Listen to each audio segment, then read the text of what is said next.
selamat datang di webinar dengan tema pentingnya konten kreatif untuk bisnis fashion bersama saya Dea Gita yang akan jadi moderator kalian nih. Webinar ini tentunya diadakan oleh IM3 Uredu dan Creative Hub bekerja sama dengan Smesco tentunya sebagai rumah UMKM. Nah, dengan adanya pandemi COVID-19 ini mau nggak mau hampir semua dari kita nih harus pivoting. Ada yang membangun bisnis baru, tapi ada juga sih yang tetap dengan bisnis jasanya.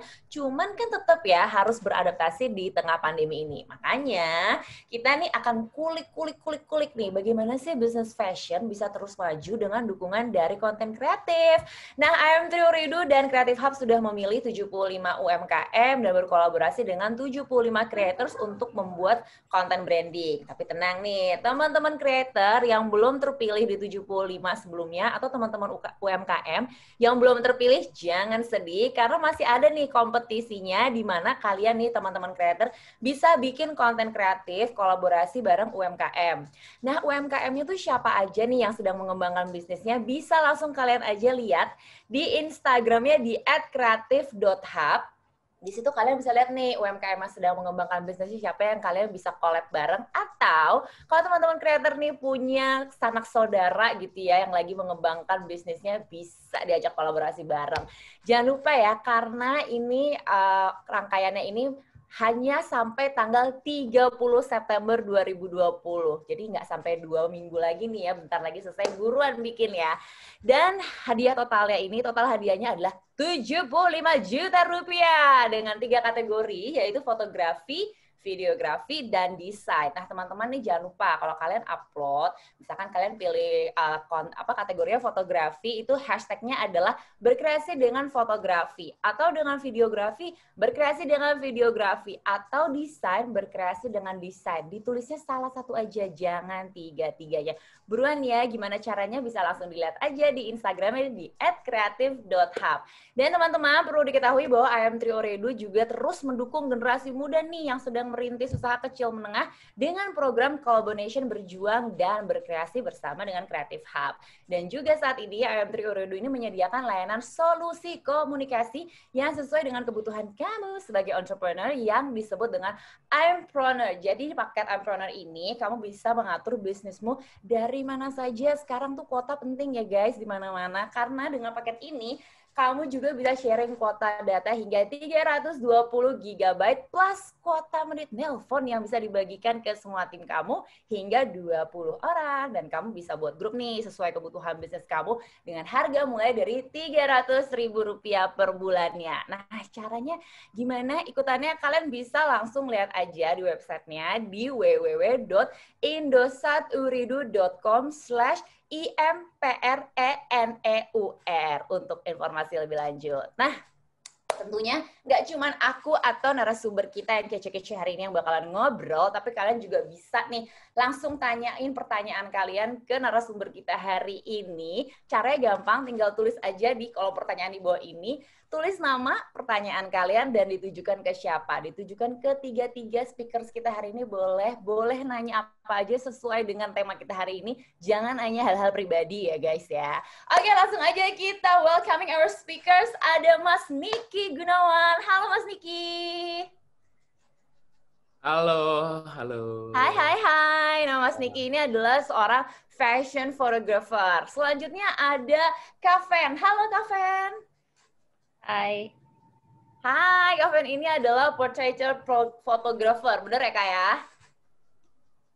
Dan selanjutnya ada Mas Tony Prima Witono. Halo Mas. Halo. Halo Mas, Tony ini adalah seorang Head of Marketing and Partnership dari Brodo. Nah, langsung aja kita masuk ke pertanyaan-pertanyaan yang udah disiapkan ya. Kita bakal bikin talk show ini seseru mungkin karena ini kan jam 3 ya, waktunya boci ya kan.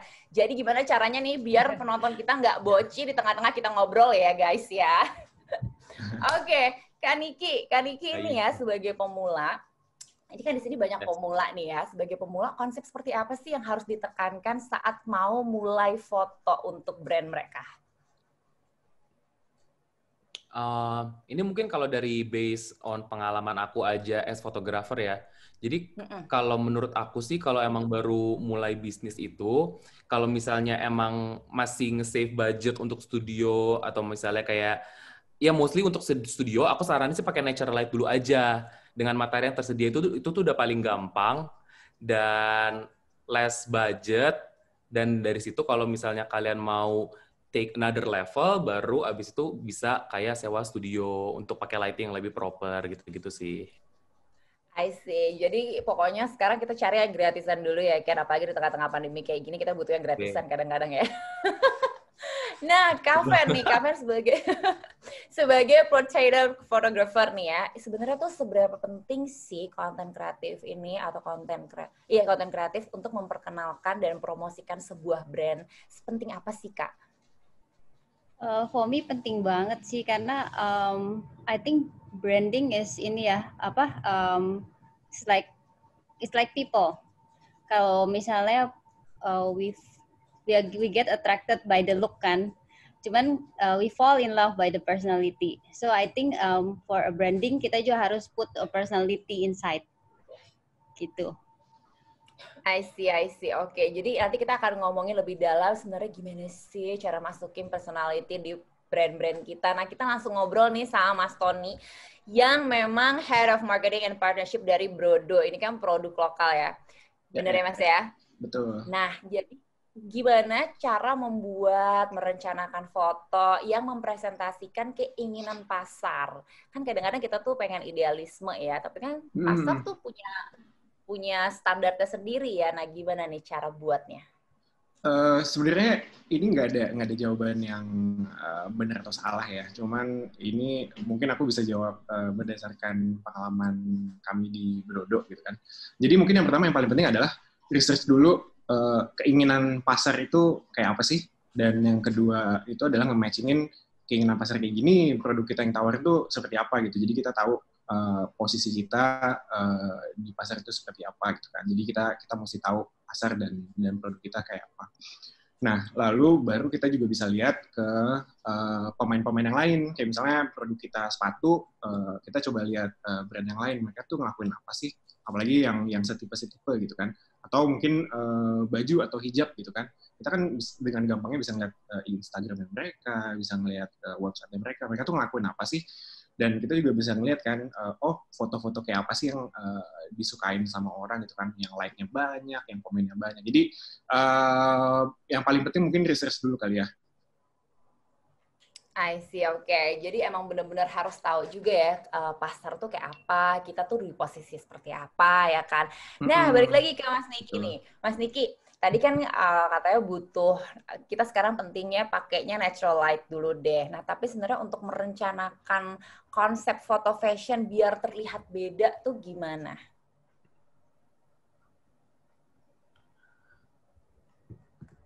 Jadi kalau misalnya photoshoot, ini photoshoot fashion ngomongin kalau punya brand kan ya untuk menjual brandnya kan? Betul. Betul nggak? Putus-putus ya? Betul. Iya. Tapi denger kok. Oke. Biasanya sih kalau untuk merencanakannya pertama tuh harus tentuin dulu kayak collection-nya tuh mau dibawa kemana arahnya. Apakah misalnya temanya garden, misalnya harus menentuin tema besarnya dulu. Kalau misalnya udah tahu tema besarnya, itu baru bisa ada sub-subnya lagi. Misalnya kayak, oke, gardennya mau di outdoor, apa setting props di studio. Terus udah gitu, nanti kalau misalnya produknya sepatu gitu kan, terus udah gitu misalnya kan nggak ada bajunya apakah akan collab dengan brand lain, ataukah punya pribadi gitu. Jadi banyak subnya lagi sih. Yang penting pertamanya tuh harus nentuin tema besarnya dulu mau dibawa kemana photoshootnya, kalau aku sih gitu. Jadi itu benar-benar harus niat banget ya untuk photoshoot. Kadang-kadang kita tuh gak punya keniatan itu ya. Ya kan, keniatan itu aduh harus mikir garden. Cuman mungkin waktunya kali. Thinking process sih, maksudnya kayak itu juga learning by doing. Kadang-kadang mikir aduh di garden gitu, rempong banget gue harus ke garden gitu kan ya. Bisa nggak sih kalau misalkan di rumah aja Jakarta gitu? Ada lagi. Iya. Sorry kalau di Jakarta rumput nggak boleh diinjak-injak. Iya, gitu sih. Nah kalau di rumah aja bisa nggak sih Kak Niki? Untuk ngelakuin photoshoot brand gitu ya, bisa banget. Bisa banget, karena aku juga ada beberapa klien aku emang yang kita ngelakuinnya itu di either rumah klien atau kayak emang sewa Airbnb gitu untuk khusus photoshoot. Soalnya kan kalau Airbnb di Jakarta lumayan banyak yang lucu-lucu nih, yang ada poolnya gitu-gitu kan. Jadi itu juga sangat bisa dilakukan sih menurut aku. Oke, Kak Fen. Nah, misalkan nih, aku seorang creator misalkan. Kalau dari, atau seorang fotografer, treatment foto yang seperti apa sih yang pertama kali harus dilakukan begitu kita dapat brief dari klien kita? Kan what I'm doing is shooting mostly buat klien yang portraiture-nya klien hire us for their own personal biasanya. So pertama kali kita set up meeting konsep supaya karena kan kita commission artis ya, jadi we are creating for these people yang hire kita, bukannya kita create terus kalau artis kan biasanya yang kita create something terus udah gitu put a price on it terus people will buy gitu. Tapi kita commission artis, jadi we have to listen to what they want supaya dua pihak happy dan we help them to visualize what they have in mind gitu. So preparation itu penting banget. Nah dari sana dari ngobrol-ngobrolnya sama ngomongin konsep, we come out with misalnya ya ide tadi yang tadi bilang kayak misalnya have to be the garden dengan konsep misalnya camping atau apa gitu, itu prop-propsnya harus disiapin beforehand, itu penting. For me the preparation is like 70% of the shooting itself ya, karena especially kita foto studio, bukan yang sekarang lagi pandemic ini kan jarang banget gak bisa travel foto-foto di luar gitu kan. So kita banting setirnya, we focus on studio, and tadi juga benar bisa shoot di rumah dengan natural light segala kayak gitu is possible banget. Yang penting konsepnya dan ceritanya. Jadi yang lebih feel-nya gitu, yang di kayak when you see this picture it has your misalnya kita fotoin satu klien ini gitu ya, klien ini teman-temannya harus bilang oh ini fotonya kalian dia banget sih itu gitu, personality harus keluar gitu. That's for me very important. Oke, nanti kita akan bahas lagi tentang personality karena mungkin sulit juga ya untuk membangun personality dari si model itu bisa klop dengan produknya. Nah, nih Mas Tony, kalau Mas Tony nih dari pendapat Mas Tony, gimana sih cara menciptakan konsep foto untuk UMKM? Karena kan misalkan nih aku seandainya punya produk sepatu doang nih, tapi kadang-kadang bingung gitu kan untuk menciptakan konsep itu biar nggak kemana-mana, itu gimana tuh? Kalau aku sendiri sih, mungkin mulainya tadi benar kata Fen atau yang dibilang Niki gitu kan, konsep is penting gitu kan. Tapi mungkin yang kedua pentingnya sebenarnya adalah storytelling-nya gitu kan. Kita punya produk satu gitu kan, atau dua, atau mungkin yang terbatas gitu kan. Nah, kita mesti tahu dulu nih sebenarnya apa sih yang mau kita ceritain tentang produk kita gitu kan. Produk kita satu sepatu, tapi angle-nya bisa banyak sebenarnya ceritainnya. Kayak misalnya fiturnya gitu kan. Kalau misalnya kita mau ceritain tentang fiturnya, nanti translate ke brief untuk fotonya pasti beda kan. Dengan kalau misalnya kita mau nunjukin occasion-nya, misalnya sepatunya sepatu kerja, kita mau nunjukin ketika dipakai kerja gitu kan, itu kan dua hal yang berbeda gitu kan. Atau mungkin tentang persona orang atau persona audiens yang kita targetin, itu kan hal-hal berbeda gitu. Jadi kita mesti tahu dulu nih apa sih mau kita ceritain tentang produk kita, apakah kita mau tonjolkan fiturnya atau kita mau tonjolkan keunikannya. Jadi kita mesti tahu dulu apa yang mau kita ceritain, lalu nanti itu akan otomatis translate ke brief foto dan apapun itu copywriting dan segala macam. Jadi kita mesti tahu dulu apa yang kita ceritain, baru itu akan mengalir lah. Selama beberapa waktu belakangan ini sebagai Head of Marketing sama Partnership di Brodo, pernah nggak misalkan udah punya nih storytelling-nya A kayak gitu, terus mengubah arah, mengubah cerita, pernah nggak kayak gitu? Terus bagaimana hasilnya? Kalau ditanya pernah apa nggak, sebenarnya sering banget sih. Jadi yang kita lakukan tuh kalau bahasa marketing kerennya tuh A/B testing lah, AB testing gitu kan. Jadi kadang-kadang kita punya beberapa konsep, tapi kita nggak yakin nih, kayak misalnya, oh ini sepatu awalnya kita pikir, oh ini untuk orang naik motor misalkan. Lalu kita bikinlah konsep foto dan segala macam yang menunjukkan produk itu dipakai lagi naik motor misalnya gitu kan. Tapi ternyata like-nya nggak bagus, ternyata traction yang juga nggak bagus. Lalu kita bisa brainstorming lagi tuh. Ini dan kita bisa lihat komen-komennya juga kan. Produk ini tuh orang suka apanya sih sebenarnya? Bisa kita twist lagi nggak sih? Nah, baru nanti kita create konsep lagi. Oh, ternyata sebenarnya ini nggak cuma dipakai buat motor, ternyata buat jalan-jalan juga bisa, misalnya seperti itu ya. Jadi kita bikin lagi konsep, oh sepatu ini dipakai untuk jalan-jalan outdoor, misalnya gitu. Jadi hal-hal seperti itu, kita ngelihat feedback di sosial media, kita ngelihat feedback dari customer juga, kita bisa apa ya, lebih agile lagi lah untuk mengubah konsep foto dan mengubah konsep produk kita itu seperti apa. Jadi nggak pernah ada salahnya untuk mengubah konsep ya, meskipun sudah dipublish nih, misalkan pertama di Instagram, terus berapa minggu depannya ngubah konsep, itu nggak pernah ada yang salah dengan seperti itu ya? Nggak pernah ada yang salah gitu kan. Yang salah adalah kalau kita tetap kekeh dengan konsep kita, padahal kita tahu itu udah nggak works gitu kan. Itu definitely salah lah gitu kan. Jadi kita harus bisa agile dan adaptif gitu kan. Nah, tadi kan temanya juga kita mesti pivot dan segala macam. Jadi sebisa mungkin kalau kita tahu ada yang bisa kita tweak, ada yang kita bisa ubah, why not kita gunain itu. Oke, teman-teman sekalian yang sudah bergabung sangat diperbolehkan banget dan dipersilakan untuk memberikan pertanyaan kepada setiap narasumber atau mungkin ketiga-tiganya, boleh banget. Caranya gampang, tinggal tulis nama kalian, pertanyaannya, dan ditujukan ke siapa, bisa langsung tulis di Q&A kolom di bawah ini. Nah, lanjut. Nah, Kak Niki, biasanya nih ya, kalau untuk pemula itu kan kita very minim budget ya kan, Kak Niki ya. Mohon maaf nih, milih modelnya itu kan nggak bisa mahal-mahal. Mungkin cuma teman sendiri bahkan ya kan. Nah, gimana nih biar si teman sendiri ini, kita sebagai creator atau kita sebagai UMKM gitu yang punya produk, kita tuh bisa ngedirect teman kita yang non-profesional agar bisa deliver the message of the product. Oke. Ini tuh sebenarnya agak mirip sama kayak awal-awal karir aku juga gitu kan. Awal-awal kan kayak nggak kenal agensi model, nggak tahu siapa-siapa. Udah pasti yang pertama kali aku fotoin adalah teman-teman sendiri, which is kayak teman-teman kuliah. Nah, itu sih emang awalnya itu kalau aku emang harus perbanyak lihat visual sih kalau aku. Jadi kayak harus perkaya mata supaya ngeliat visualnya tuh yang bagus-bagus gitu loh. Jadi kalau saat kita lagi photoshoot dan saat lagi mendirect, itu tuh kayak, kalau aku sih pribadi sih kayak, oh iya, yang reference waktu itu gitu. Jadi emang mata tuh penting banget kan, apalagi kan kita semua orangnya visual.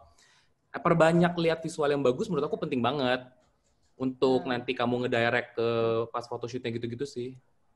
I see. Mungkin nanti kalau misalnya ada contoh foto-foto awal-awal mula banget mungkin ya, itu boleh banget, atau foto-foto ya teman-teman yang nggak profesional banget tapi jadi model, itu boleh banget nanti ya di-share ya. Gak apa-apa, masih punya banyak waktu.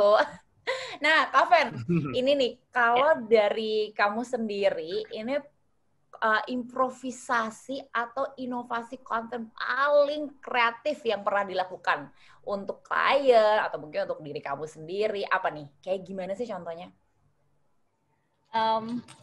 I think I'm just gonna present what my team and me doing as in di Axio ya. Hold on.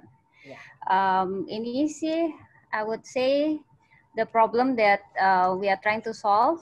Kalau dulu zamannya film-film, kita kan semua bikin album kan yang bertumpuk-tumpuk gitu, and then we come up with the solution bikin buku digital, which is one of a kind for each client. How do I share ya? Hold on.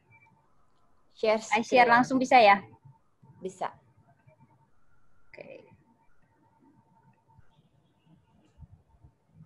Kalau Kak Fen ini juga foto-foto produk juga kan ya, Kak ya? Yeah. I see. Can you see what I'm sharing? Belum sih, belum. Oh, how do I do it then? Mungkin teman-teman dari Creative Hub bisa tiba-tiba nongol suaranya. Gimana cara sharing? Oops, okay. Maybe skip me first. Go for... Oke, next dulu kali ya. Oh, ini udah nih. Itu udah Oke. Udah. There you go. So this is the books and packaging that we did. Jadi kita tuh shoot trying to make one of a kind book yang ada story mereka yang very personal kayak gitu, and then package it in the book something like this. I'll just show you. Oke. Kenapa kalau menurut dirimu sendiri, kenapa ini yang paling kreatif atau paling berbeda mungkin konsepnya dari yang sebelum-sebelumnya? For me, this is more like pokoknya I think for me creativity itu when we solve problems for people. So this is one of the things that kayak for me one of the most successful posting I guess. Dengan adanya COVID and we have to stay and work at home. So I'm just gonna show you first this one. So this is like one of the we call it luggage cabinet yang bisa jadi fungsinya beda-beda, bisa buat tempat makeup, bisa buat kerja, and then this is for cabinet for camera and stuff, buat ngedit segala. Oke. And then later on I'm gonna show you juga ini bisa ditutup dan dikunci for safety, bisa juga buat crafting. So I think tadi ya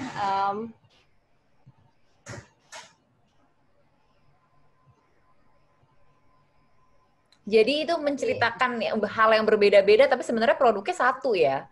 Yeah. So for me creativity itu when we solve the problemnya orang gitu, yang relatif saat ini gitu. So I think that's one of I would say I'm quite proud of. Gitu. Kapan itu kabinetnya dijual apa gimana, Kapan? Iya, dijual, beli yuk. Oh, dijual. Tertarik kan? Aku juga pas lagi lihat tertarik ya. Oke. Berarti Kaven berarti berhasil berarti promosinya. Bagus ya, oke. Iya kan?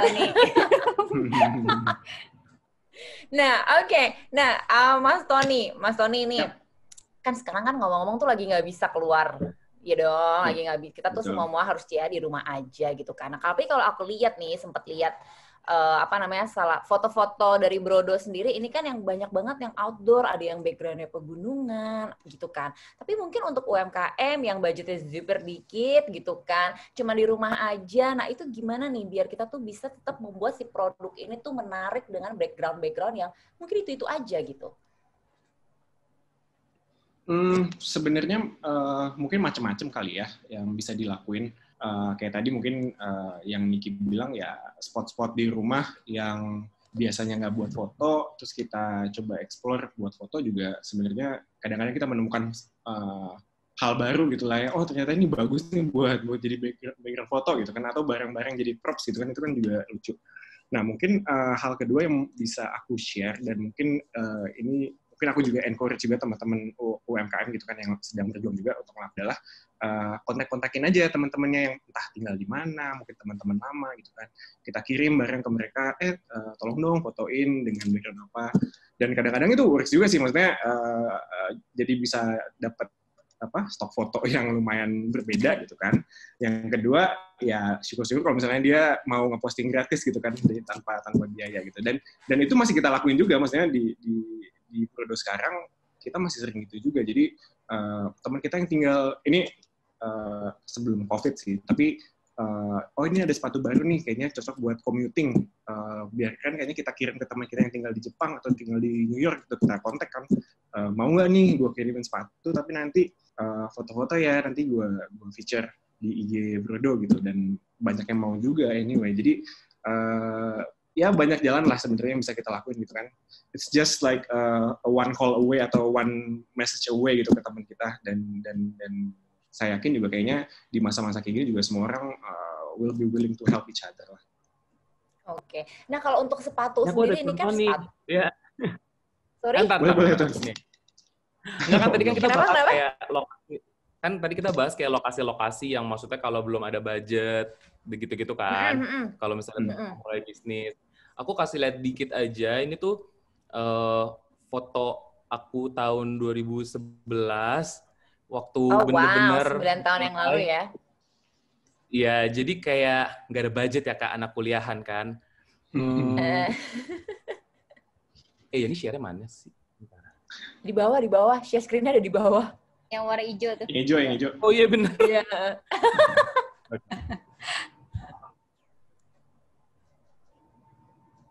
Lama. Bisakah? Tinggal dipencet aja sih. Ya iya dong, tinggal dipencet ya.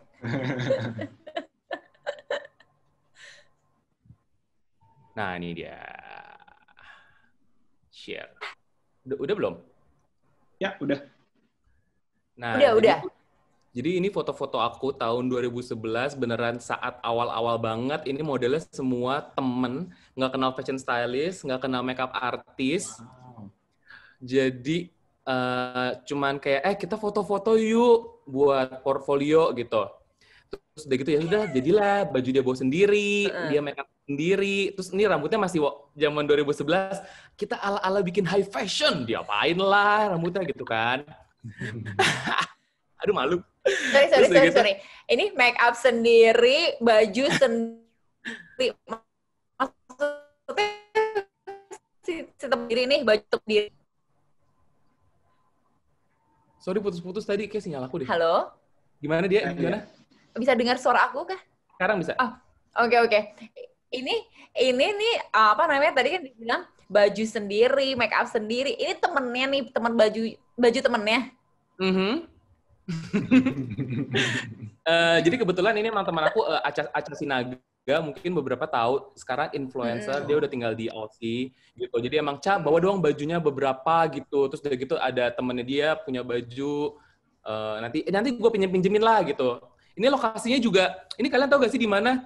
Ini tuh lokasinya itu di roof di parkiran gitu, rooftop parkiran gitu. Jadi emang kayak fotonya diem-diem gitu. Terus udah gitu, ini juga aku sama teman aku, ini juga baju punya dia semua, makeup juga sendiri semua. Terus udah gitu, bajunya kayak, udah bawa aja lah beberapa baju. Kadang-kadang aku pun bawa beberapa baju aku, jadi kayak, ya nggak apa-apa baju cowok dipakein ke cewek, jadi kayak oversize gitu. Terus udah gitu kayak, ini semua ini teman kuliah aku, ini semua teman, pokoknya awal-awal tuh cari, ini di apartemennya dia, jadi kayak, tinggal turun apartemennya dia, terus dia punya topi ini, kayak bawa. Jadi, terus udah gitu, ini juga aku lakuin di tangga darurat. Jadi tuh emang zaman dulu tuh aku paling sering kalau diem itu, kalau foto diem-diem tuh di tangga darurat, atau di rooftop parkiran mana gitu, emang nyari-nyari aja sih, gitu aja. Tapi parkiran tuh emang bagus ya, parkiran. Ya, agak estetik gimana gitu ya. Iya kan, nah jadi teman-teman nih ini tuh bisa foto tuh di mana aja ya, nggak harus di rumah sih. Mungkin sekarang lagi kalau di parkiran kantor kan mungkin ada teman-teman yang masih kerja sekarang ya kan, mungkin bisa di parkiran kantornya, gedung kantornya. Dan teman-teman perlu diingat juga kalau sekarang tuh semua promosi tuh butuh internet. Jadi tenang aja nih, IM3 Ooredoo ini terus mendukung teman-teman generasi muda yang sedang merintis usaha kecil menengah dengan program collaboration berjuang dan berkreasi bersama Creative Hub. Dan juga saat ini IM3 Ooredoo ini menyediakan layanan solusi komunikasi yang sesuai dengan kebutuhan kamu sebagai entrepreneur yang disebut dengan IMpreneur. Dengan paket ini, kamu bisa sharing kuota data hingga 320 GB plus kuota menit telepon yang bisa dibagikan ke semua tim hingga 20 orang, dan kamu bisa buat grup sesuai kebutuhan bisnis kamu dengan harga mulai Rp300.000 per bulannya. Nah, jadi jangan lupa nih untuk segera daftar paket IMpreneur dari IM3 Ooredoo. Kamu juga bisa lihat informasi lebih lanjut di websitenya di www.indosatooredoo.com/IMPRENEUR. Jadi jangan lupa ya, sekarang tuh semuanya butuh yang namanya kuota. Nah, lanjut lagi Mbak Fen, gimana sih kalau misalkan kan dirimu ini kan sempat foto-foto produk ya, kayak misalkan anting gitu kan, terus cincin, aksesoris gitu, sempat foto-foto kayak gitu juga kan? Ya. Bener ya? Nah, tapi gimana sih cara menunjukkan karakter dari produk itu ke dan orang si modelnya ini agar si produk ini tuh benar-benar ada gitu karakternya. Kan kadang-kadang kalau anting tuh cuma foto bagian sini doang kayak gitu kan. Nah, gimana tuh cara kita bisa berinovasinya? Oke. First of all, kayaknya mungkin I would make this whatever product I'm shooting jadi di shootnya as a function. Misalnya kayak ini. Misalnya ini ya. Kalau misalnya, halo, putus-putus ya? Ya, Lancar. Ya, oke. Jadi kalau ini misalnya kita pakai lagi di mana nih? Misalnya lagi foto di pesawat, atau misalnya lagi olahraga, atau lagi bicycle, or lagi cooking, atau anything. Jadi kayaknya jangan cuma foto produknya doang, tapi kapan dan how mau pakainya di mana gitu. I think that's very important supaya jadi relate dan kenanya bukannya cuma visualnya cakep tapi functionnya gitu. I guess that's one of the ini ya how kita bisa promote the product. Gitu. Tapi kalau untuk selain itu, untuk menunjukkan karakter fotografernya sendiri dalam setiap foto yang diciptakan tuh gimana caranya? Kan kadang-kadang nih kita punya idealisme sendiri sebagai fotografer, tapi UMKM juga punya idealismenya sendiri. Nah, gimana nih cara menciptakan karakter si fotografer itu di setiap foto yang diciptakan? Kalau aku buat personal project, I would go for showing my character on my work. Tapi kalau misalnya tadi yang I mentioned before, karena kita mungkin kita commission artis ya, jadi I don't want malah kayak karakter aku ada di kerjaannya. I think it's supposed to be a collaboration of me and whoever I'm collab with gitu. So ya gitu sih. I see. Oke. Jadi ya sebenarnya sebagai fotografer juga harus listen to our clients juga ya. Jangan memaksakan idealisme juga ya. Ya. Kan yang penting happy. Bener. Yang penting happy dan yang penting cuan guys. Sekarang cuan. Nah, Mas Tony pasti Brodo ini awal-awalnya sempat sulit juga dong untuk mempromosikan produk. Nggak tiba-tiba jeger gitu kan. Ya, nah, ada nggak Mas foto-foto awal Brodo dengan kru yang minim tuh hasil-hasil fotonya kayak apa sih? Boleh dong share? Oke. Dari tadi tuh sebenarnya aku cari archives kita dan mungkin aku nyarinya yang di Facebook atau Instagram yang lama-lama kali ya, cuman we'll see.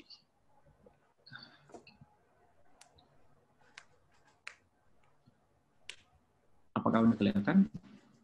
Ya, kelihatan. Nah, ini lama banget. Foto kita lama banget. Jadi kan, ya mungkin Niki sama Fen bisa menilai lah maksudnya ini. Ya, seadanya kan pada saat itu. Jadi memang, enggak lah, jangan kayak gitu dong. Ini juga, ya seadanya aja lah. Kita di kantor gitu kan. Ini pakai kamera, cuman lightingnya juga kayaknya nggak pakai lighting, jadi bayangannya juga masih kena dari lampu di atas gitu kan. Jadi memang ya seadanya aja. Nah, kalau nggak salah kalau ini tuh kita udah pakai lighting box yang kecil gitu dan editing sedikit lah, kita hapus background sedikit, jadi backgroundnya putih bagus. Jadi sudah sedikit berkembang lah dari tadinya cuman seadanya, nggak pakai background segala macam, lalu kita pakai Photoshop dan segala macam sampai ya sekarang inilah gitu kan. Ini juga kalau aku bilang ya, zaman sekarang kan handphone juga udah lebih bagus ya dibanding 5, 7, 10 tahun lalu ya. Jadi kayaknya udah nggak ada bukan nggak ada alasan, tapi dengan peralatan yang minim pun juga kita bisa achieve foto-foto yang sebenarnya juga nggak kalah dengan pakai kamera profesional ya gitu. Jadi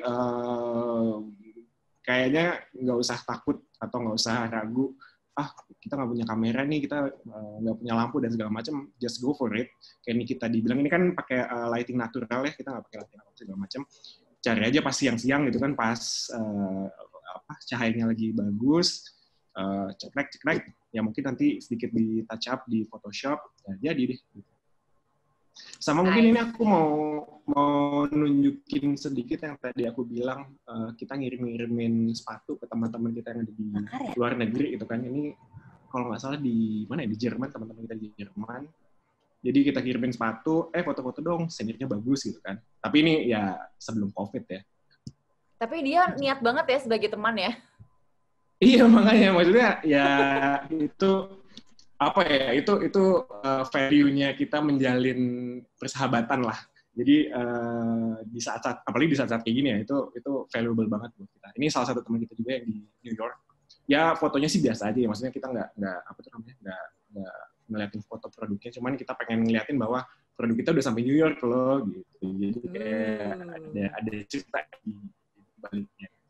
Satu Tanpa lagi, tim Brodo harus ke New York. Contohin. Betul, tanpa tim kita yang mesti di New York gitu kan. Jadi ya gitu. Nah, satu lagi yang aku bilang, mungkin relate sama apa yang dilakuin Niki waktu awal-awal gitu kan. Jadi kita sering kontak-kontakin, entah itu KOL, entah itu influencer, kita tanya-tanya aja, mau nggak, kita kirimin sepatu, coba kalau misalnya suka dipakai, kalau misalnya enggak ya nggak apa-apa gitu. Nah ini sempat aku kontakin personal, dan kebetulan dia suka produknya juga, dan akhirnya sama dia beberapa kali difoto dan masuk gitu kan di IG-nya dia. Dan akhirnya foto-fotonya bisa kita pakai juga gitu. Jadi dan ini kita ngasihnya juga tanpa fee atau bayaran. Jadi benar-benar goes to show, sebenarnya kita nggak usah takut, nggak usah nyoba, kita coba tanya aja. Tapi nanyanya juga nicely ya, jangan yang kayak terlalu gimana gitu. Jadi orang juga ada willingness untuk paling nggak ngerespon kita lah gitu. Jadi di masa-masa kayak sekarang kayaknya ya itu coba-coba aja, nanya-nanya sana sini, dan ya kontennya juga jadi lebih banyak gitu kan. Gitu. I see. Nah, ngomong-ngomong nih, masih relate sama ini ya, untuk Mas Niki. Ini kan foto-foto emang sih, Brodo itu kan emang produknya tuh produk sepatu nih. Nah, tapi kalau untuk UMKM baru nih ya, Kak Niki ya, gimana kalau kita foto nih, tapi mukanya nggak kelihatan lah, maksudnya very, very artsy kayak gitu. Itu apakah itu akan benar-benar menggait pasarkah? Sebenarnya kalau misalnya kalian perhatiin, emang itu tuh trennya tuh paling banyak kayaknya setahun 2 tahun lalu, waktu kayak industri fashion dunianya pun kayak shifting ke yang kayak gitu-gitu, yang muka nggak kelihatan, yang gitu-gitu. Jadi emang banyak banget brand yang melakukan hal itu. Cuman kalau misalnya based on pengalaman aku, kalau misalnya brand yang melakukan itu tuh biasa emang designer, emang fashion designer yang punya idealisnya tinggi gitu sih. Kayak karena aku pernah ada satu klien yang seperti itu. Jadi emang aku kasih lihat aja kali ya. Jadi itu kalau sepatu kan emang karena dia sepatu ya, jadi bagian kaki doang yang kelihatan. Tapi kadang baju nih cuman bagian sini ke bawah doang kayak gitu. Kok ini masih yang ini? Ini yang tadi ya? Tadi ini belum sih, bukan yang tadi sih. Hah? Yang ada cowok bule kan ini? Sorry, sebentar. Iya, tapi kok di halaman aku malah yang tadi?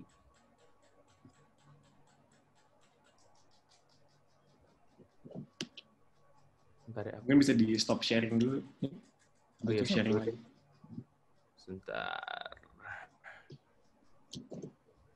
Tapi kalau dari pengalaman dirimu sendiri nih dengan model foto yang kayak mukanya nggak kelihatan atau badannya miring-miring, itu menggait pasar nggak sih? Ini udah kelihatan belum? Udah yang foto bule kan? Cowok. Nah, ini udah. Cewek.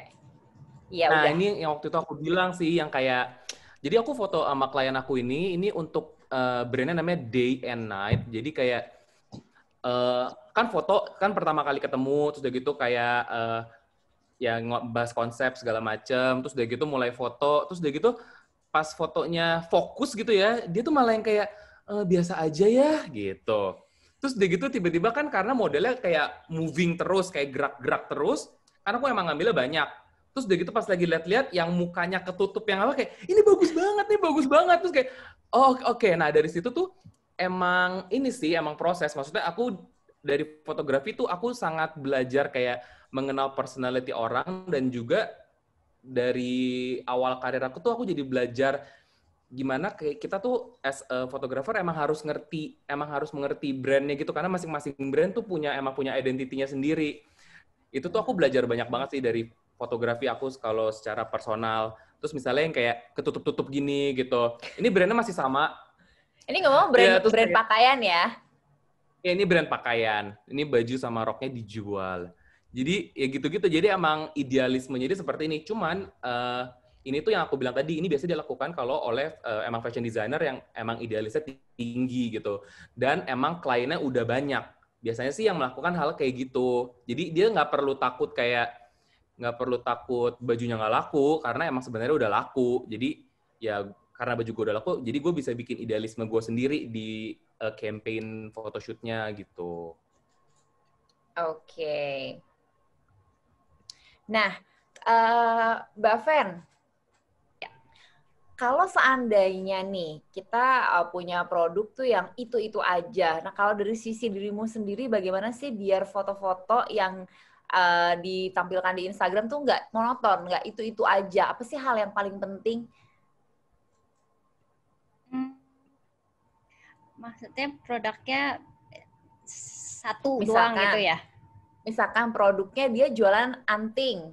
Terus yang difoto cuma bagian sini doang gitu kan. Tapi orang lihatnya jadi cuman setiap foto cuma bagian sini doang. Antingnya sih berbeda-beda, tapi fotonya cuma gini doang. Atau mungkin ada cara-cara lain untuk memperkenalkan produk itu agar lebih berbeda, fotonya lebih variasi lah.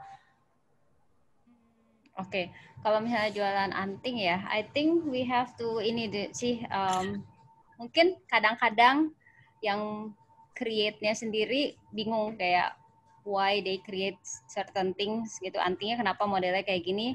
Mungkin kita sebagai fotografer bisa bantuin dia untuk kayak gali kenapa gitu. Ini kenapa shape-nya gini ya? Ini kenapa? Terus setelah itu kamu ngebayangin ini anting dipakainya di mana ya gitu. I think that help. Misalnya kalau dia bayangin, oh enggak sih, like kayak I think this anting bagusnya buat ke kantor gitu. Atau misalnya ke like a small party gitu. Jadi mungkin dari lokasinya kita bisa ada variasi beda. Tapi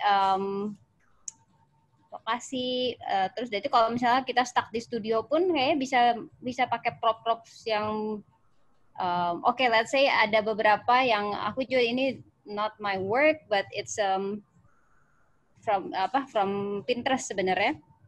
I love this shot yang dia tuh pakai kertas warna-warni, terus dia robek, terus dari itu dia keluar cuma segini doang, terus dari itu ya kayak ada tangan dikit, tangannya cincin, terus ini anting gitu. I think that's quite brilliant. Another ideas untuk potretnya supaya nggak monoton gitu.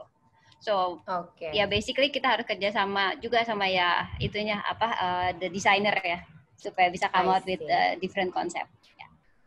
I see. Jadi harus punya cerita juga di balik si produk itu ya, nggak cuma sembarang, oh ini produknya lucu, nggak cuma sembarang gitu doang ya. Iya. The why, kenapa? I see. Mas Tony boleh cerita dong di masa pandemi seperti ini, apa sih yang dilakukan Brodo untuk tetap mempromosikan produknya? Ya selain ngirim-ngirim produk ke teman-temannya ya, yang sudah pernah dilakukan. Jadi memang ini mungkin aku cerita sedikit tentang bisnis Brodo juga ya. Jadi di masa pandemi ini kan bohong lah kalau misalnya nggak ada yang nggak kena impact gitu kan. Dan pas kita awal-awal juga kena banget. Apalagi pas mulai WFH orang udah nggak mikir ke kantor. Jadi kan orang nggak butuh sepatu, so to speak kan. Jadi kan penjualan kita juga drop. Nah sebenarnya sebelum kita melakukan berjualan atau kita marketing akan lebih penting kalau misalnya kita mencari tahu kebutuhan orang setelah pandemi itu apa sih sebenarnya gitu kan. Apakah masih sepatu, apakah ada kebutuhan lain gitu kan. Jadi yang kita lakukan itu kita sedikit pivot, kita ya mungkin udah dilakukan sama banyak orang juga, banyak brand juga gitu kan. Kita bikin masker lah, lalu kemarin tiba-tiba ada apa tuh namanya, ada tren sepeda-sepedaan, kita bikin aksesoris untuk sepeda gitu kan. Lalu orang pada di rumah, kita bikin sendal untuk indoor, untuk di rumah gitu kan. Jadi mungkin itu yang mesti dipikirin dulu, baru kita setelah ketemu barang atau produknya apa, baru kita mikirin gimana nih cara kita memposisikan, ngejualnya, visualnya kayak apa. Jadi itu sih sebenarnya yang lebih fundamental sih kalau menurut aku sih. Oke, jadi bahkan Brodo aja yang memang bisnis utamanya itu adalah sepatu, akhirnya dia jualan masker juga ya? Jualan masker juga gitu. Karena ya maksudnya gini, mungkin balik lagi ke brand dan produk masing-masing teman-teman UMKM gitu ya. Kalau kita di Brodo sendiri itu sebenarnya udah bukan brand sepatu laki-laki lagi, tapi kita memposisikan diri kita sebagai brand lifestyle laki-laki gitu kan. Jadi it's not only about the shoes atau footwear, tapi lebih ke arah sekarang ada parfum, ada masker. Jadi apapun yang esensial buat cowok-cowok kita sediakan. Jadi ya dari segi bisnis modelnya dan segi produknya juga tetap berubah-ubah tergantung dengan situasi dan kondisi. I see. Jadi jangan pernah takut untuk mengubah jenis produk yang dijual ya. Karena kalau misalnya nggak relevan dengan market dan situasinya, mau kita sebagus apapun marketingnya, sebagus apapun visualnya, itu juga nggak bakal work sih. Jadi emang kita harus aware. Dan mungkin kadang-kadang harus menurunkan ego kali ya. Maksudnya, oh ini produk gue bagus banget ya, tapi ketika nggak ada marketnya berubah, ya kita mesti bisa melihat itu. Kadang-kadang itu sih yang lebih susah sih sebenarnya, sih menurunkan ego kita sendiri untuk mencari sesuatu yang baru, yang lebih relevan. I see. Mas Niki ini sebagai seorang fotografer, tadi kan awal-awal memang pakai teman-teman dulu ya. Tapi kan teman-temannya yang udah emang bisa modeling gitu mungkin ya, kayak Aces Tinaga gitu kan. Nah sebenarnya ada nggak sih tips? Yang lain nggak bisa. Kalau temennya semuanya bentuknya tuh bukan yang kecil-kecil, kayak gitu, ya kan? Nah tapi ada kecil, tips itu dan kecil trik banget loh. Loh, enggak ya. Maksudnya kalau teman kita, misalkan teman kita tuh enggak sekecil model-model itu. Ya kan? Nah, tapi sebenarnya tips and trick mencari talent untuk fashion brand tuh sebenarnya seperti apa sih? Ini sebenarnya nggak ada standarisasi ya untuk mencari model gitu. Tapi emang mungkin yang dibuat itu adalah standarisasi dari culture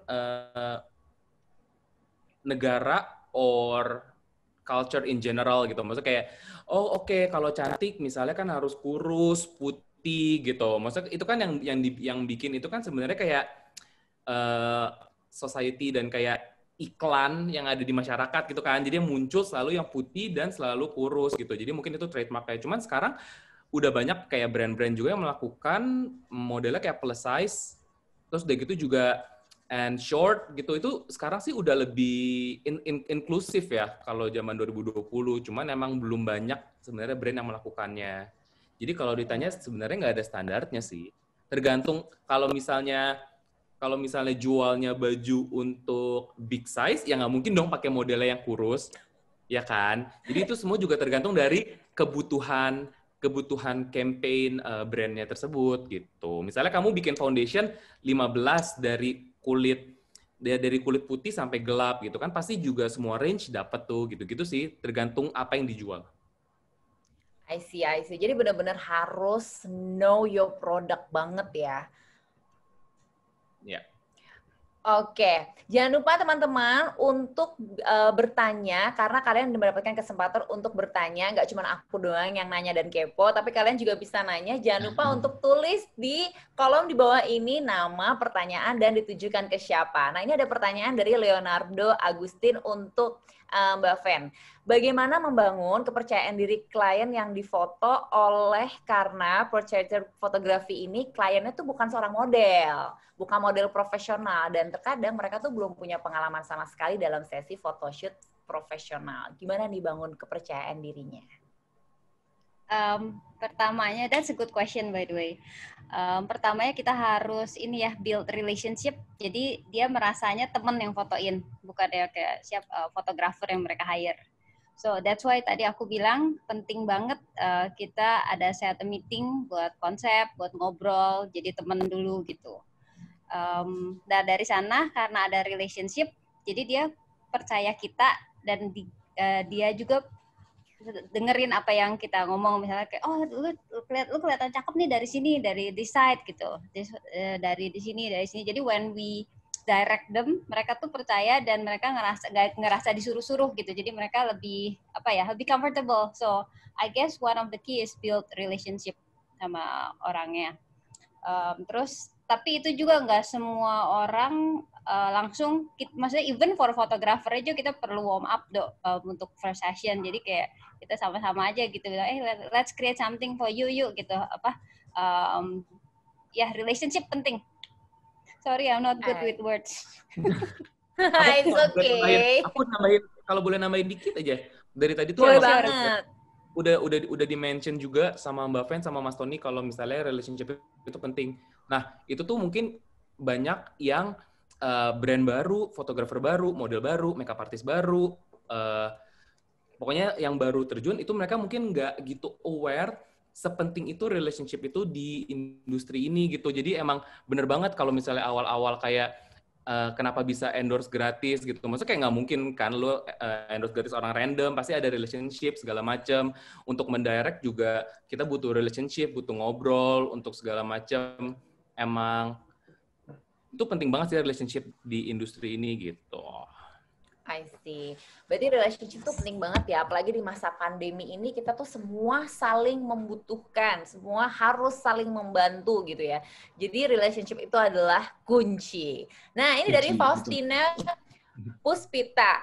Bagaimana menghadapi, ini sakit hati deh kayaknya, bagaimana menghadapi klien yang baru ingin membuat foto untuk koleksi atau produk jualannya dengan budget minim, tapi banyak maunya. Nah, menurut kita kurang menjual produknya atau tidak tepat sasaran. Jadi itu banyak maunya, budgetnya minim, tapi menurut si fotografer ini hasil contoh foto kayak gitu tuh tidak terlalu tepat sasaran. Nah, gimana nih Mas Niki?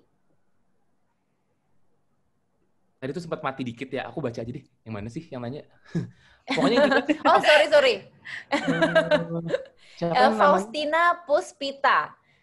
Oh iya. Jadi gimana menghadapi klien yang baru ingin membuat foto koleksi, nah, budgetnya minim guys. Gitu.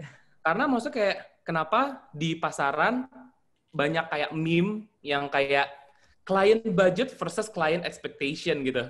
Itu kayak it happens, kayak it is real. Itu maksudnya kayak banyak terjadi gitu. Maksudnya kayak ngomongnya udah tinggi banget segala macam, tapi kayak karena kan misalnya dia mau create something yang harus bikin props. Sedangkan kayak dia nggak mau keluar duit tambahan buat props misalnya gitu. Sesimpel props misalnya bikin box kecil, or misalnya beli bunga, or misalnya butuh apa. Kalau aku sih biasanya awalnya aku jelasin dulu, maksudnya kayak ini emang kebutuhan kamu tuh emang butuh ini. Kalau misalnya terus udah gitu ada fee fotografer segala macam. Nanti kan fotonya diedit juga. Editing itu penting dalam sebuah photoshoot untuk bikin fotonya tuh kayak lebih menarik dan kayak pokoknya lebih bagus gitu. Dan kalau misalnya dia masih nggak ngerti juga, ya nggak jadi kerjasama. Iya bener juga sih sebenarnya. Iya bener juga. Tapi kita coba jelasin gitu, coba jelasin ke mereka, ngasih pengertian karena emang banyak banget, apalagi ini aku no offense, tapi misalnya kalau yang punya brand tapi udah berumur, biasa tuh mereka nggak ngerti tuh kayak misalnya kita tuh harus pakai props ini nih biar keren atau apa. Biasa karena mereka mungkin lebih konvensional kali ya. Jadi kayak mungkin udahlah nggak usah lah, atau masa semahal itu sih, lu kan cuma jepret doang. Nah, maksudnya itu kan banyak juga tuh kayak gitu di pasaran kan. Maksudnya kayak aku juga awalnya sebelum terjun ke fotografi mungkin aku punya pemikiran seperti itu. Maksudnya kayak foto kan jepret doang. Tapi kayak setelah aku terjun di dalamnya kayak setelah kayak 9-10 tahun gitu kayak parah itu maksudnya yang kerja tuh bukan cuma tangan, tapi mata sama otak di tengah syuting tuh juga harus jalan terus gitu loh. Jadi emang semuanya jalan, semua indera itu jalan sebenarnya. Jadi jangan bilang foto cuma ngeklik doang. Mohon maaf, nanti kalau ngeklik doang, kalau pakai kamera zaman dulu kebakar semua. Nah iya makanya. Oke, kalau dari Kaven mungkin mau bisa nambahin? Enggak sih, pretty much si Nikki udah say everything I want to say.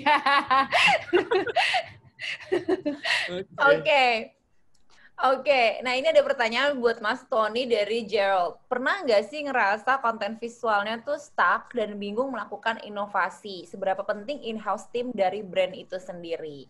Mas Tony silakan. Mas Tony kayaknya suaranya di mute, Mas. Sorry. Iya, kalau misalnya tanya pernah apa enggak, pernah banget pasti, dan sering. Kadang-kadang tuh kalau misalnya kita lagi nge-launch satu produk, itu kan biasanya kita mesti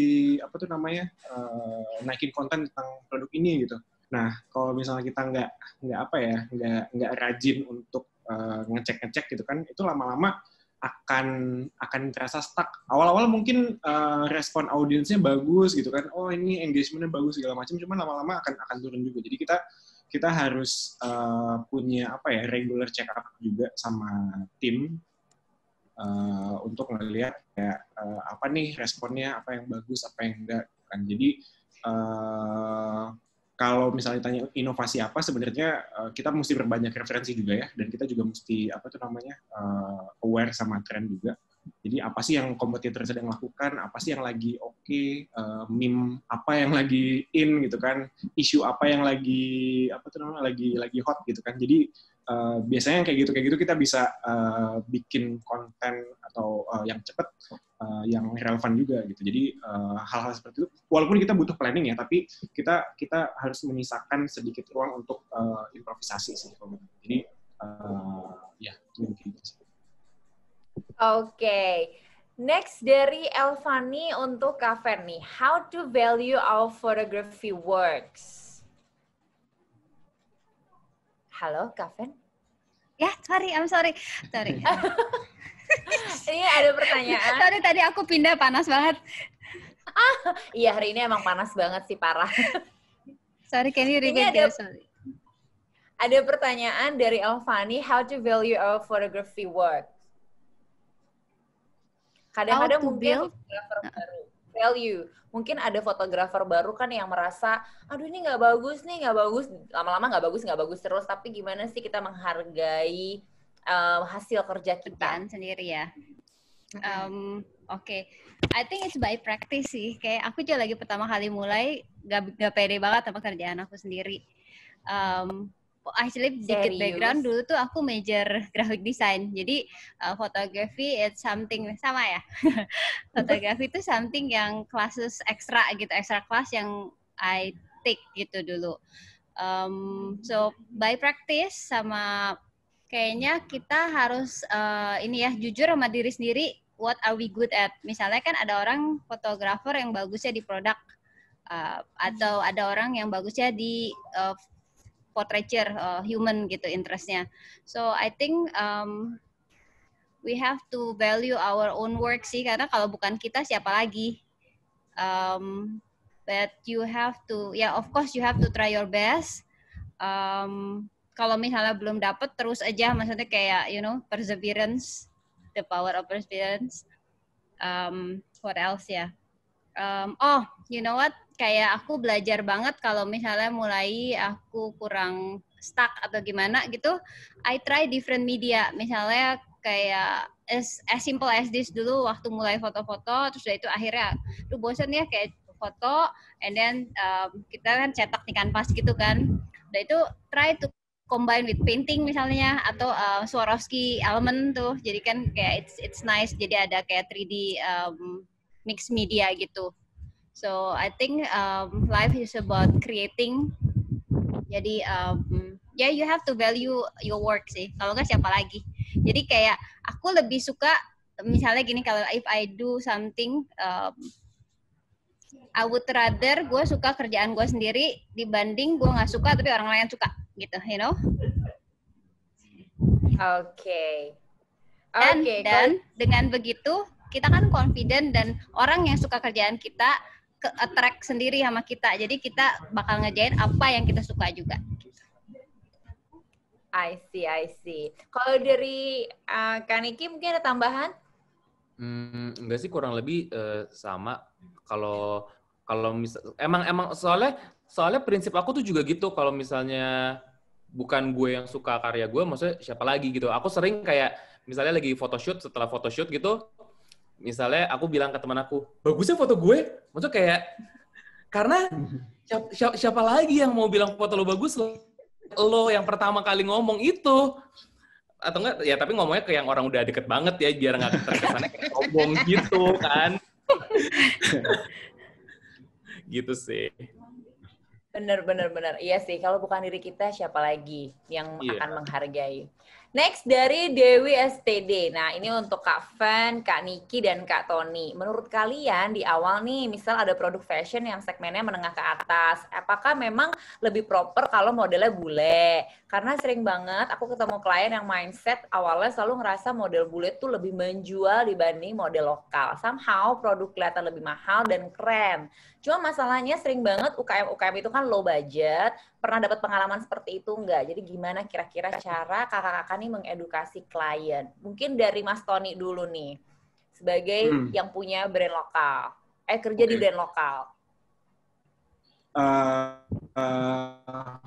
Mungkin sebenarnya ini tergantung apa tuh namanya konsep dari brand itu sendiri ya. Maksudnya ya memang pasti ada stereotype yang apa tuh namanya bilang bahwa kalau misalnya modelnya bule atau foreigner gitu pasti ini brandnya pasti high class atau segala macam. Cuman kalau menurut aku sendiri ujung-ujungnya adalah pembuktiannya adalah ketika barang itu sampai ke konsumennya gitu kan. Kalau misalnya emang modelnya bule dan segala macam tapi produk kalian atau produk kita ini kualitasnya masih kualitas murahan, ya orang akan tahu juga pada akhirnya dan nggak akan kebeli tuh udah pakai model bule dan segala macam. Jadi tapi ini dari sisi brandnya. Jadi kalau menurut aku untuk teman-teman yang memulai UMKM, kalau misalnya memang pasarnya adalah menengah ke atas, yang paling penting adalah dijaga dulu produknya memang produk menengah atas dan value-nya adalah segitu. Nanti tinggal masalah apa tuh namanya visualnya atau konsepnya itu mengikuti sih gitu. Oke. Kalau dari Kak Fen sendiri, pernah nggak punya klien yang budgetnya sedikit, tapi gue maunya modelnya bule gitu? Emang segitukah bule tuh? For me, personally belum ada masalah yang kayak ada budget gimana. Cuman kayaknya malah lebih, aku pikir kalau model bule atau model Asia itu tergantung mindset-nya ya. Dan semua orang produknya cocok gitu dipakai sama bule. I think malah akhir-akhir ini kalau aku doing marketing research, malah kalau kita pakai orang influencer atau orang yang kita kenal malah gitu, misalnya kayak tanda kutip biasa gitu, I think malah lebih menjual karena people relate sama mereka gitu. So, I think mindset-nya aja kita harus kayak bikin mereka pede bahwa ini barang kamu tuh cocoknya dipakai sama ini gitu, sama ini, sama itu gitu. That's from me. Okay. I see. Dari Mas Niki? Ya, itu kalau aku sih cuma mau nambahin kayak photoshoot itu kan kayak satu tim gitu ya. Maksudnya kayak, oke, kalau misalnya lu udah pakai model bule, tapi makeup artist lo jelek, terus udah gitu pilih fotografernya juga salah, at the end outputnya pasti juga nggak bagus gitu. Dan sebenarnya nggak semua model bule itu bagus. Jadi emang harus pilih-pilih sih. Kalau aku tuh mikirnya kalau foto bule tuh sebenarnya kayak beli kucing dalam karung. Soalnya kayak aku sering banget dapet yang komkartnya itu bagus banget, tapi pas dateng nggak bisa pose, kan pusing. Ada yang pas dilihat di komkartnya tuh kayak, ini model kayaknya baru deh. Ternyata pas dateng kayak bagus banget gitu. Jadi kayak beli kucing dalam karung sih. Nah, kalau misalnya Indonesian model, mostly apa yang di-represent di Comcarte mostly sama tuh gitu. Cuman kayak Kalau bule, aku kadang-kadang suka kayak itu sih, kayak beli kucing dalam karung yang kayak aku bilang. Jadi Dan ya pemilihan sebenarnya nggak ada tim lain masalah. juga harus benar.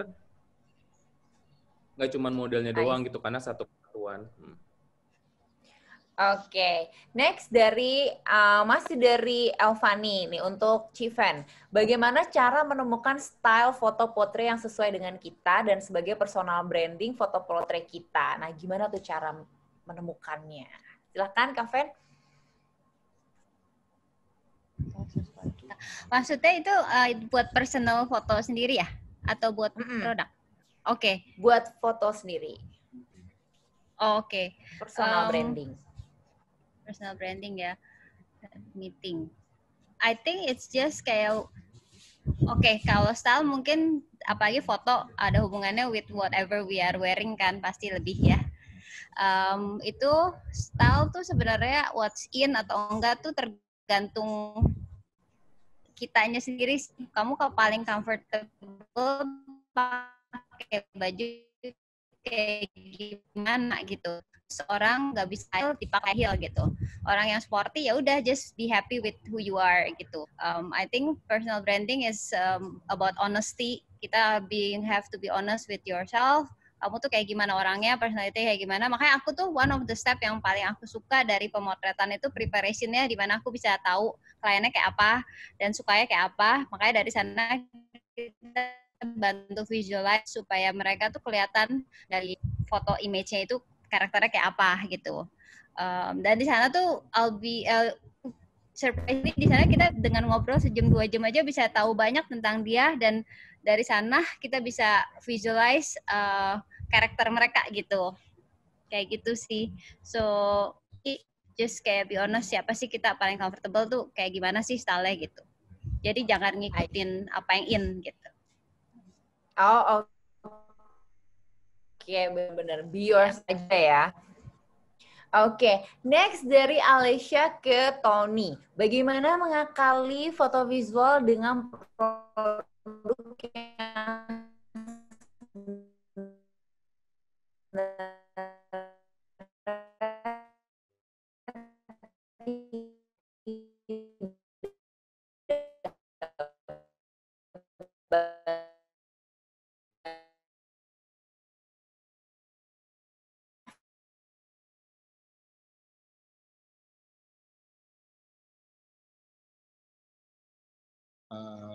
persona orangnya yang bisa kita explore juga. Kayak tadi sempat aku tunjukin foto-foto apa tuh namanya, orang yang dari Jerman dan New York. Itu kan kita nggak fokus sama produknya, tapi kita ceritain tentang orangnya, gitu kan, yang relate dengan brand kita. Oh, ternyata brand kita jadi build persona orang yang kuliah di luar, kerja di luar. Jadi banyak banget yang bisa kita explore, tapi kita mesti tahu dulu apa yang mau kita ceritain tentang barang atau tentang produk kita itu.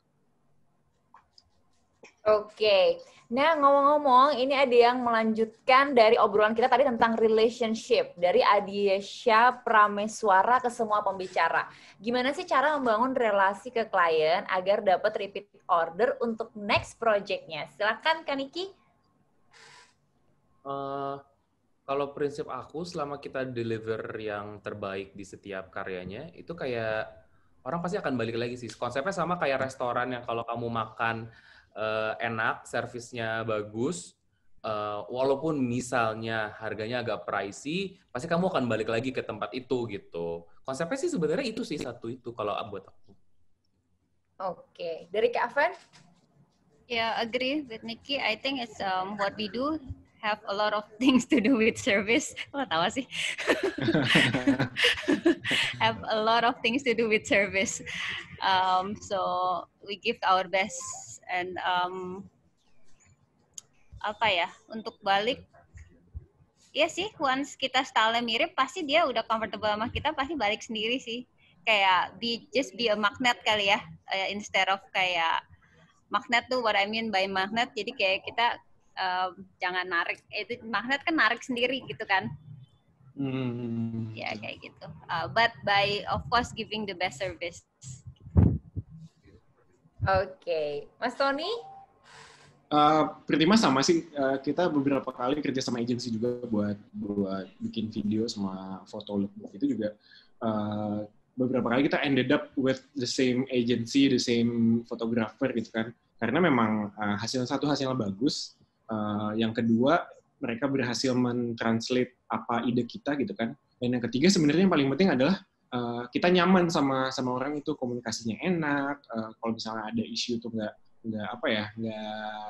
susah gitu kan. Kadang-kadang kan ada yang mungkin dia ngerasa lebih rate card-nya lebih tinggi, segala macam, abis itu jadinya agak sedikit sombong gitu kan. Itu udah walaupun bagus tapi kita pasti agak sedikit gimana gitu. Jadi emang benar-benar komunikasi enak, relationship enak, itu yang ngebawa repeat order sih kayaknya ya. Karena sebenarnya nggak bisa dipungkirin kayak kalau misal itu kayak seleksi alam juga sih menurut aku ya, karena kayak ada beberapa orang juga yang aku tahu, maksudnya seleksi alam aja gitu, saat lo nggak deliver fotonya tepat waktu dan misalnya kayak lo suka marah-marah di set or apalah gitu, maksudnya itu seleksi alam sih pasti. Pasti tidak ada. Iya. Itu biasanya. Ya, makanya pentingnya tadi preliminary ngobrol kayak tadi Kaven bilang kan, ngobrol cocok apa enggak gitu kan sama orangnya, stylenya cocok apa enggak. Nah setelah cocok sama orangnya sama stylenya, nanti akan kita lihat hasil kerjanya gitu kan. Kalau misalnya orangnya enak, cocok, hasil kerjanya oke, itu udah definitely will work with them again gitu kan. Jadi ya be nice to people. Oke. Iya, biar bisa minta endorse gratis ya. itu hal lain sih. Ngomong-ngomong, ini ada untuk Mas Tony lagi, dari Andi Budi. Mau nanya nih, gimana cara membangun brand Brodo dari awal dan cara marketing apa yang paling ampuh untuk menghasilkan brand awareness? Kalau misalnya aku boleh cerita di awal-awal, kita tuh mulai di 2010. Itu zaman-zamannya BlackBerry Messenger sama forum Kaskus ya. Jadi itu benar-benar kita mulainya dari gerilya gitu kan. Di forum jual beli kita bikin thread gitu kan, komen-komen dan segala macam. Kita bikin BBM group, kita waktu itu bahkan sampai beli beberapa BBM gitu kan, BlackBerry, supaya kita bisa punya grup yang banyak. Soalnya kan BBM waktu itu terbatas tuh isinya kan, satu grup. Jadi sebenarnya dari situ sih yang membuat kita dikenal gitu kan. Jadi kita hitnya ke komunitas. Isi kasus itu kan komunitas kan biasanya kan. Jadi dari situ muncullah orang-orang yang suka beli produk kita, bikin lagi satu forum. Dan awalnya sih dari situ. Dan yang kedua, setelah orang tahu kita, yang mesti dipasti, dan ini udah pasti works, adalah ya produk kita mesti deliver sesuai dengan apa yang kita omongin lah. Oh, produk kita tahan garansi 1 tahun gitu kan. Tapi benar-benar udah rusak, ya orang akan lupa tuh dengan segala marketing yang kita lakukan. Jadi kalau untuk sekarang, kalau menurut aku yang paling works adalah word of mouth. Jadi gimana caranya kita bisa masuk ke komunitas gitu kan. Mungkin komunitas bahasanya terlalu artificial, tapi mungkin lebih ke teman-teman dulu lah gitu kan. Satu teman ngomong ke teman yang lain gitu kan. Kita kasih sampel gitu kan, kita kasih contoh produk, lama-lama orang tahu, mau nge-share di Instagramnya mereka gitu kan. Itu akan membuat reputasi kita bertumbuh gitu. Dan yang kedua adalah kita make sure bahwa produknya emang benar bagus gitu. Jadi itu sih 2 kuncinya sih. Oke. Nah, ini ada pertanyaan buat Kaniki dari Firdaus. Bagaimana membuat foto yang dekat dengan target audience kita? Know your audience. Benar. Itu benar. Gitu aja sih, karena kayak saat kamu bikin brand gitu, pasti kan kamu kan ngebikin kayak oke, target marketnya cewek atau cowok, umur tua atau muda, terus apakah dia kalangannya A, B, atau menengah ke bawah atau gimana, itu kan pasti ada gitu-gitunya. Nah setelah udah ada gitu-gitunya, baru kalian bikin konsep photoshoot kan, misalnya emang target market kita sih sebenarnya mass aja Kak, jadi pokoknya ABC bisa lah gitu. Ya berarti kalau misalnya kamu targetnya gitu, janganlah bikin kayak konsep yang terlalu editorial, yang terlalu idealis gitu. Karena mungkin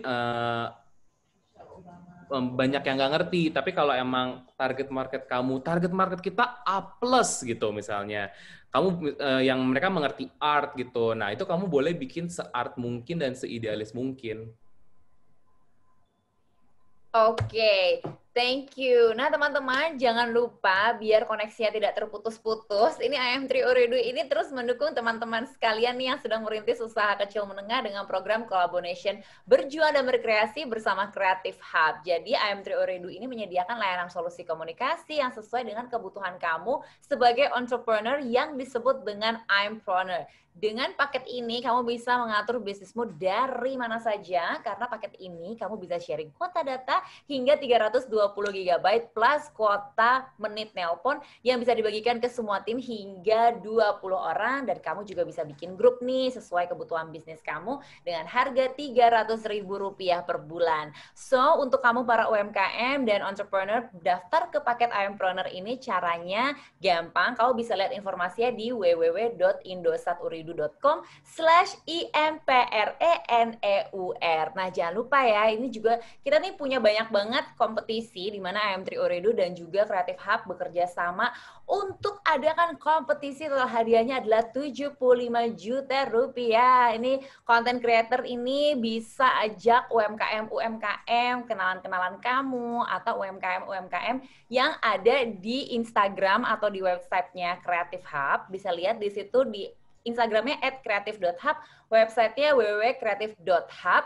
Di situ kamu bisa lihat UMKM mana aja yang bisa diajak untuk berkolaborasi. Total hadiah Rp75 juta. Ada 3 kategori, yaitu fotografi, videografi, dan desain.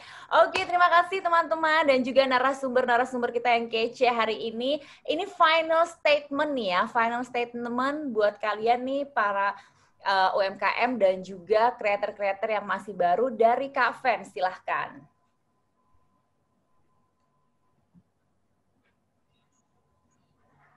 Halo? Halo? Kak Fen dengar suara aku nggak ya? Iya nih tiba-tiba lost. Halo? Oke, sorry. Jadi ini final statement dari Kak Fen, Kak Niki, dan juga Mas Tony untuk teman-teman UMKM dan juga kreator. Kak Fen, silahkan. Okay, as simple as keep creating your life. Don't give up. Mungkin nih sekarang masa-masanya yang lagi sulit ya, tapi anggap aja kita lagi menanam. Nanti one day kita bakal menuai. Ada yang amin di sini. Iya, ada yang amin. Oke, dari Kak Niki silakan. Kalau aku juga ini prinsip hidup aku yang kayak aku coba jalani dari lama, itu kayak jangan berhenti berkarya aja sih, karena kalau misalnya kamu berhenti berkarya kelamaan, nanti otaknya beku. Jadi menurut aku jangan berhenti berkarya, walaupun lagi masa pandemi, kalian coba create something di rumah, or kayak mungkin dengan teman atau saudara yang tinggal serumah, or gimana, pokoknya jangan berhenti berkarya aja. Karena kalau misalnya kamu kasih 100% in everything that you do, pasti akan balik lagi ke kamu. Oke, silakan Mas Tony. Kalau dari aku mungkin jangan nyerah, cari kesempatan dan opportunity walaupun di masa sulit ini. Dan yang paling penting adalah be nice to people, be nice to each other, karena kita nggak tahu nanti kita butuh siapa dari apa gitu kan. Jadi dan kita juga nggak tahu tiba-tiba teman-teman kita yang kita baikin juga akan membantu kita di suatu hari. Oke, thank you. Sekali lagi terima kasih untuk Kak Fen, Kak Niki, dan juga Kak Tony yang sudah mau sharing knowledge-nya. Terima kasih buat teman-teman yang sudah bergabung. Saya Dea Gita, mewakili kru yang bertugas. Kita pamit undur. Bye-bye. Bye-bye.